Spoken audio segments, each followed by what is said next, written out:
السلام علیکم، کیسے ہیں آپ؟ سب ٹھیک ہے؟ فٹ ہے؟ نئی ویڈیو کے ساتھ آپ کی خدمت میں حاضر ہوں۔ آج کی جو ویڈیو ہے وہ اس لیے بھی بڑی اہم ہے کہ انسان جب اس زندگی میں عمل کرنا شروع کرتا ہے یا علم حاصل کرنا شروع کرتا ہے تو اس کے ساتھ بھی اس پہ اس کی نظر ہونی چاہیے اپنے علم اور اپنے عمل کے اوپر، کیونکہ خطرہ ابھی بھی موجود ہے۔ اور وہ ایسے ہے کہ اللہ تعالیٰ سے جب انسان دعا کرتا ہے کہ یا اللہ میرے علم میں اضافہ فرما، تو علم تو اللہ دے دیتا ہے لیکن عمل نہیں ہوتا۔ تو اس لیے علم کے ساتھ عمل بھی مانگنا چاہیے۔ علم آپ کو اللہ نے دینا شروع کر دیا، اس کے ساتھ اب عمل ہونا شروع ہوتا ہے۔ اب شیطان کیا کرتا ہے؟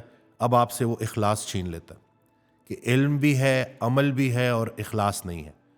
اور اخلاص کیسے چھینتا ہے؟ کہ نیکی کا تکبر، نیکی کا دکھاوا، شرک خفی، کہ لوگوں سے داد وصول کرنے کے لیے نیکیاں کرنا شروع کرتا ہے بندہ، کیونکہ اس کو اپنی تعریف اچھی لگنی شروع ہوتی ہے۔ صحابہ کرام کو جب کوئی جو ہے ان کی تعریف کرتا تھا تو ان پہ ذرا ناگوار گزرتی تھی، کیونکہ وہ نیکی خالصاً اللہ کی رضا کے لیے کیا کرتے تھے۔ اور جب وہ ان کو کوئی اصلاح کے لیے کوئی بات کرتا تھا تو بڑی توجہ سے سنتے تھے۔ مومن مومن کا آئینہ ہے، یعنی کہ جیسے آپ آئینے کے سامنے کھڑے ہوتے ہیں نا، تو آئینہ آپ کو بتا دیتا ہے کہ بال یہاں سے ٹھیک کر لیں، یہاں غلطی ہے یہ، یعنی کہ وہ آپ سے کچھ چھپاتا نہیں ہے۔ اسی لیے خالصتاً اللہ کی رضا کے لیے ایک بھائی کا دوسرے بھائی کی اصلاح کرنا نا، یہ بھی بہت بڑی نیکی ہے۔ تو ان کو جب کوئی اصلاح کے لیے بات کرتا تھا تو وہ توجہ سے سنتے تھے اور اپنے اندر بہتری لے کے آتے تھے۔ اللہ کی رحمت میں داخل ہونے کا ایک جو سب سے بڑی نشانی ہے نا، کہ جب انسان کے اوپر اپنی غلطیاں عیاں ہونی شروع ہو جائیں، کہ وہ دیکھے کہ اچھا بھائی واقعی میرے اندر ابھی بڑی اصلاح کی ضرورت ہے۔ اور کوئی بندہ بھی اگر اس کی اصلاح کے لیے ان کو بات کر رہا ہے، نصیحت کر رہا ہے، خاص طور پہ بڑے، تو وہ توجہ سے سنتا ہے اور اس کے اوپر عمل کرتا ہے۔ تو آپ جب بھی دیکھیں کہ اللہ تعالیٰ نے آپ کو علم عطا کیا، اس کے ساتھ آپ کا عمل بھی ٹھیک ہو گیا، تو اس کے ساتھ ساتھ اخلاص کا ہونا بڑا ضروری ہے۔ حضرت واصف علی واصف رحمۃ اللہ نے اس کا بڑا آسان فارمولہ بتا دیا کہ اس دن میں آڈیو سن رہا تھا، اس میں ارشاد فرماتے ہیں کہ دو کام کرنا چھوڑ دو، ایک جو دکھا نہیں سکتے اور دوسرا جو دکھانے کے لیے کرتے۔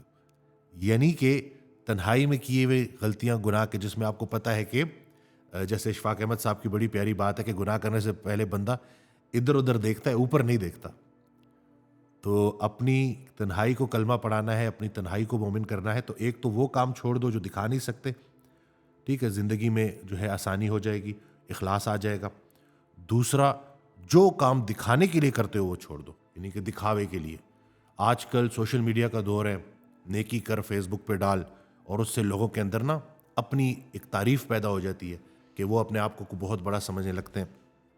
ایک اللہ کے بہت بڑے بزرگ تھے، ان کے پاس ایک شخص آیا، وہ بیٹھے ہوئے تو باہر، تو ان کے ساتھ ہی نا جو گلی کا ایک کتا تھا وہ بھی بیٹھا ہوا تھا، تو بالکل سائڈ پہ سامنے نا، تو وہ ایک شخص آیا، ان کی تعریفیں کرنا شروع کر دی اور کہا کہ حضرت آپ کتنے نیک ہیں، آپ کتنے عظیم ہیں، اللہ نے آپ کو کیا مرتبہ دیا ہے، اور یہ اور وہ۔ تو وہ اتنی ان کے اوپر وہ تعریف ناگوار گزری کہ انہوں نے اس شخص کو روکنے کے لیے کہا کہ میں کہاں اچھا ہوں، مجھ سے تو یہ گلی کا کتا اچھا ہے جس کا حساب نہیں ہوگا۔ انسان تو جب اس نے سانس لینا شروع کر دیا ہے تو اب وہ اپنے اعمال کا جواب دہ ہے، اور جو سچی نیت کے ساتھ اللہ کے لیے نیکی کرتا ہے اس میں تکبر نہیں آ سکتا، وہ دوسروں سے تعریف نہیں وصول کرتا۔ فتح مکہ جب ہوا تو صحابہ کرام پریشان تھے، رو پڑے، تو لوگوں نے پوچھا کہ بھئی آپ کو تو فتح مل گئی، تو آپ پریشان کیوں ہیں، رو کیوں رہے ہیں؟ تو انہوں نے جواب دیا کہ ہمیں ڈر ہے کہ کہیں اللہ نے ہماری دنیاوی کوششوں کا جو محنتیں ہم نے کی اس کا نتیجہ دنیا میں تو نہیں دے دیا۔ تو یہ ہے آپ کی اس دنیا کی حقیقت، کہ انسان جب اس دنیا کا رہ جاتا ہے نا تو پھر اللہ تعالیٰ اس ملاوٹ کے ذریعے آہستہ آہستہ اس کی زندگی سے تمام برکتیں چھین لیتا ہے۔ کیا وجہ ہے کہ آج کل انگزائٹی ڈپریشن اتنی کامن ہوتی جا رہی ہے؟ اس کی وجہ یہی ہے کہ ہم سمجھے نہیں ہیں اسلام کے فلسفے کو۔ میں نے پہلے بھی ایک ویڈیو میں جو ہے یہ بات کی، مجھے بڑی پیاری لگی تھی کہ یا اللہ مجھے اس دانائی سے بچا جو رونا نہ سکھائے، یعنی کہ ایسی دانائی کہ جو آپ کے دل کو سخت کر دے اور آپ کو لوگوں کا درد محسوس نہ ہو، ایسی دانائی سے پناہ مانگو۔ یا اللہ مجھے ایسے فلسفے سے بچا جو خوش ہونا نہ سکھائے۔ اگر آپ کا جو بھی فلسفہ ہے وہ آپ کی زندگی میں آپ کو خوش نہیں کر رہا، آپ اللہ کا شکر نہیں ادا کریں، تو ایسے فلسفے سے بھی جان چھڑائیں۔ ایسا فلسفہ صرف اور صرف بربادی ہے۔ اور یا اللہ مجھے ایسی عظمت سے بچا جو جھکنا نہ سکھائے، یعنی کہ اگر آپ کے اندر عاجزی نہیں آ رہی تو اس کا مطلب ہے کہ وہ جو مرتبہ ہے نا وہ آپ کو تکبر کی اس حد پہ لے جائے گا کہ جہاں پہ آپ میں اور فرعون میں کوئی فرق نہیں رہے گا۔ تو اللہ پاک ہمیں عمل کرنے کی توفیق دے۔ یہ ویڈیوز آپ سب کے لیے ہیں۔ انسان چلا جاتا ہے پیچھے یہ ویڈیوز رہ جاتی ہیں، لوگوں تک انشاءاللہ یہ خیر کا کام کرتی رہیں گی۔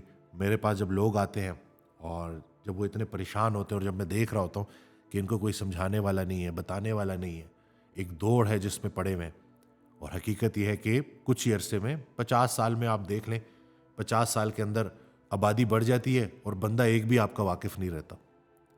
مکان بڑے سے بڑے ہو رہے ہوتے ہیں، آبادیاں بڑھ رہی ہوتی ہیں، 40 لاکھ سے 50 لاکھ آبادی ہو جاتی ہے، لیکن آپ کی گواہی دینے والا کوئی نہیں ہوتا، آپ کا پیارا، آپ کا واقف کوئی نہیں ہوتا۔ تو یہ ذرا سا اگر زندگی کی حقیقت کو سمجھا جائے نا، تو جو جتنا عرصے کا سٹے ہے نا، یہ شکر کے ساتھ اور خیر کے ساتھ گزر جائے گا، کیونکہ کہانی وہی اچھی جس کا انجام اچھا ہو، اور انجام کن کا اچھا ہوگا؟ جو خالصاً اللہ کی رضا کے لیے نیکی کرتے ہیں، مشکل آئے تو اس پہ صبر کرتے ہیں، نعمتوں میں لوگوں کو شریک کرتے ہیں، اور عاجزی کے ساتھ زندگی گزارتے ہیں۔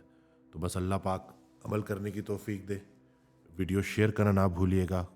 کوئی ٹاپک جس کے اوپر آپ ویڈیو بنانا چاہتے ہیں ہم سے، تو ہمیں ضرور بتائیے گا۔